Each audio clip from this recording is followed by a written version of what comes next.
What's up, fam? So let me start this video by reiterating one more time that I am an educator myself, so me saying that this stuff is wrong should be a flag for you. So here is yet another school trying to show you what it will look like when kids get back. So this is what they're saying is going to be okay for getting to school and then when you arrive at school. So she gets up to the bus driver is outside of the bus taking a temperature, she's wearing a mask, there were kids far behind her, at least 6 feet apart. Then she must get on the bus and just sit there. So the kid has to pass her, which is less than 6 feet apart. The kid comes in, uses some sanitizer, right? Then they have to sit in a seat. So then you might be asking yourself, okay, if these kids need to be 6 feet apart, how's that going to happen? So aside from the whole, like, what the heck is she holding? Do you see that they're just alternating where on the seat you're going to sit? Those kids aren't 6 feet apart. Come on. And then she's gonna what is that thing? Like a whole nother thermometer type thing? Really? And this is how they're gonna walk inside school. And this is what they're gonna see when they walk in the classroom. That thing isn't even bolted down on the table. This stuff is ridiculous, man. Really. This is ridiculous. So here's a playground with a little caution sign. Can't be sterilized. Watch out for yourself.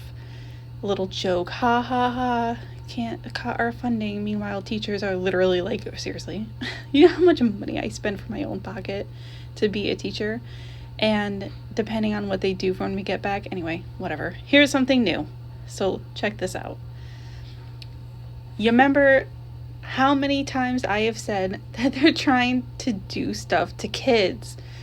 Watch out for your kids. If you get tested positive for COVID, not only can they now make you separate from a baby if you have a fresh baby, right? But they will literally now try to come into your house despite you having plans for childcare. And if you tested positive, take your kids and put them in foster care.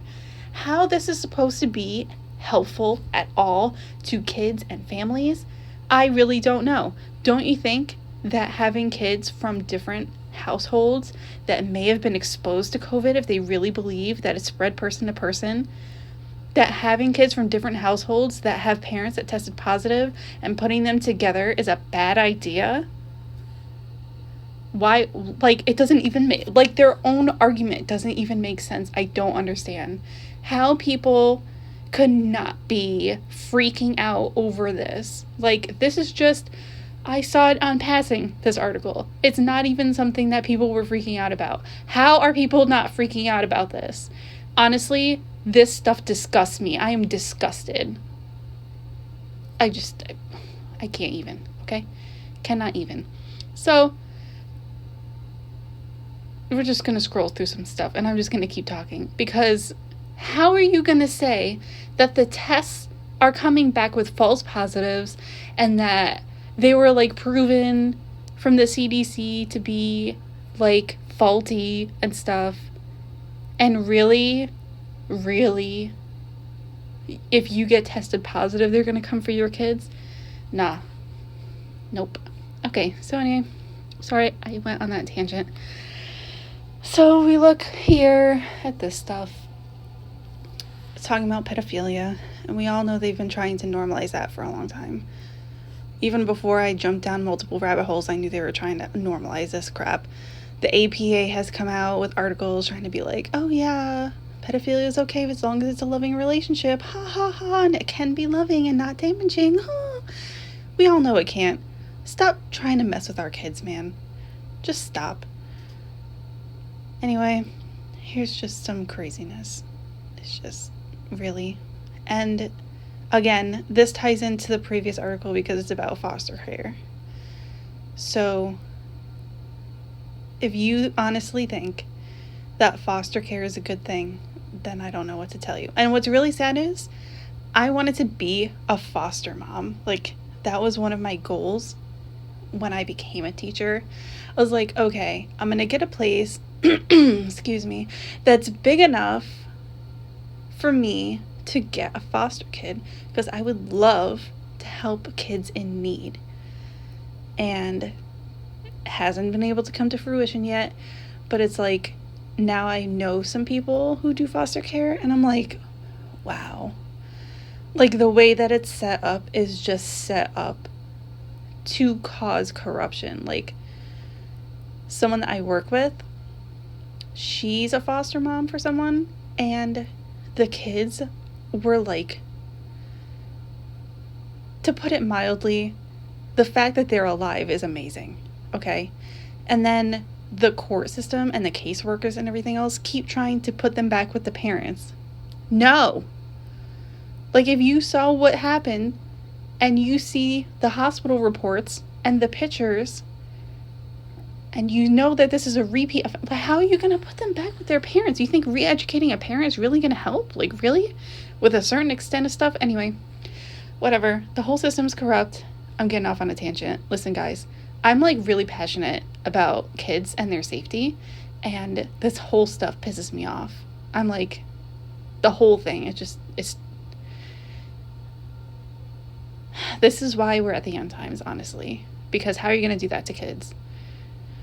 Anyway, here's a grooming book. This is the book Hope you Secret enjoy. Pizza Party by Adam Rubin, and I'm going to show you how it doesn't make a lot of sense in regards to actual pizza and children, but once you realize that pizza is code, and that you'll see that this is a pedophile grooming book. And just to also note that when Pizzagate first broke, we all started, a lot of people, including myself, we were exposing this book. And my link to one of the original readings of it, they actually deleted it because they were aware that we figured it out and were exposing it. So, poor raccoon, all he wants in life is some pizza. If only he knew how to ask politely. Ah, pizza, so beautiful you could hang it on the wall of a museum. And again, I've pointed it out many times how they hide a lot of their sick things, you know, under the guise of art, and it's just kind of strange as pizza. So convenient you could eat it in the bathtub. Of course, the best part about pizza is the gooey cheesiness, salty pepperoniness, sweet tomato-ness, and crispity crunchity crust. Yum. Sorry, raccoon, I didn't mean to rub it in. Hey, cheer up, I just had a great idea. Let's throw a pizza party at your house tonight. Shh, don't tell anyone. This will be a secret pizza party. Because, you know, pizza needs to be secret. That's so weird. I know what you're thinking. Why would we keep such a delicious, delicious party a secret? Okay, sure. It's so folks don't show up to bonk you with brooms. But that's not the only reason. When you make something secret, you make it special. Regular handshake? Boring. Secret handshake? Booyah. Of course, it's silly to teach a child to try to make that something is better when it's a secret. But clearly, pedophiles do it all the time. Regular staircase?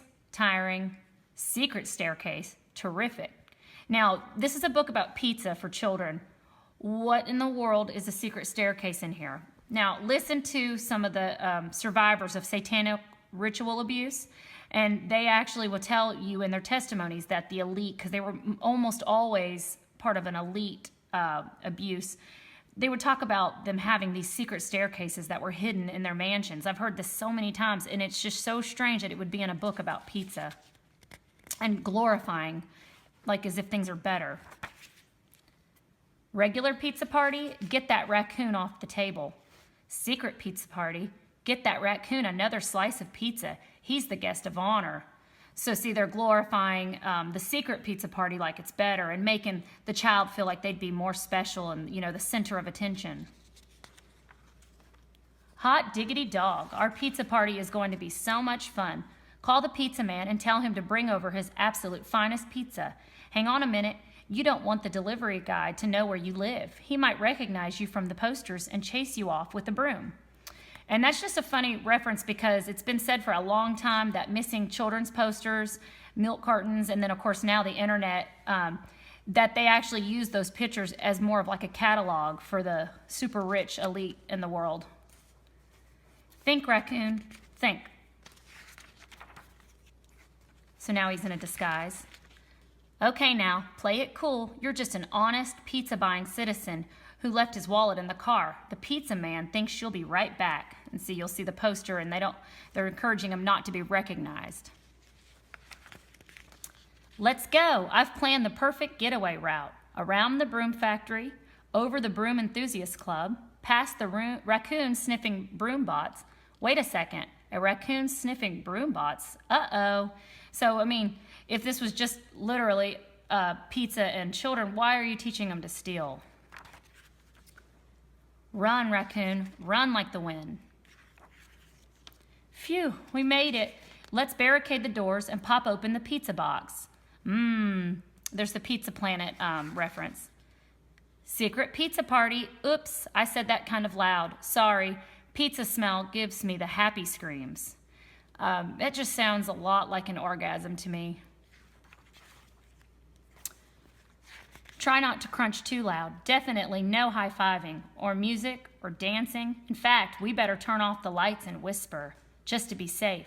Secret pizza party. What's the matter? Sweet sassy molassie, look at all that pizza. Clearly, these people are much better at throwing parties than they are at keeping secrets. Are you thinking what I'm thinking? And look closely, and these people are out in the woods with masks on. That makes very little sense with literal pizza, but elite parties, they're known to have them out in the woods wearing masks, and it's just so strange. Okay, you're in. Just play it cool. No one suspects a thing. There they are, all having a party with their little masks on. Uh-oh. He's just in heaven. Secret pizza party. The end. So I hope you know I was joking about it, and I said enjoy. So anyway, here's creepy Joe Biden biting a frickin' child. Look at that. He had her cheek in his dang mouth. In his mouth. He wasn't kissing her. Disgusting. That's gonna be the word of this video. Disgusting. Like to throw in a couple memes for you to lighten the mood and everything. But the bottom line is, can you please advocate for the children? Even if you don't have any kids, even if like you have kids but you feel like you have all your ducks in a row and whatever, advocate for your kids. If they come at you and give you a freaking test and say it's positive and they try to take your kids, I hope you don't just like acquiesce to them. Don't just like sit back and be like, yeah, okay, obviously you know better than me. Like, honestly, really, this world's gone crazy, man. See you later.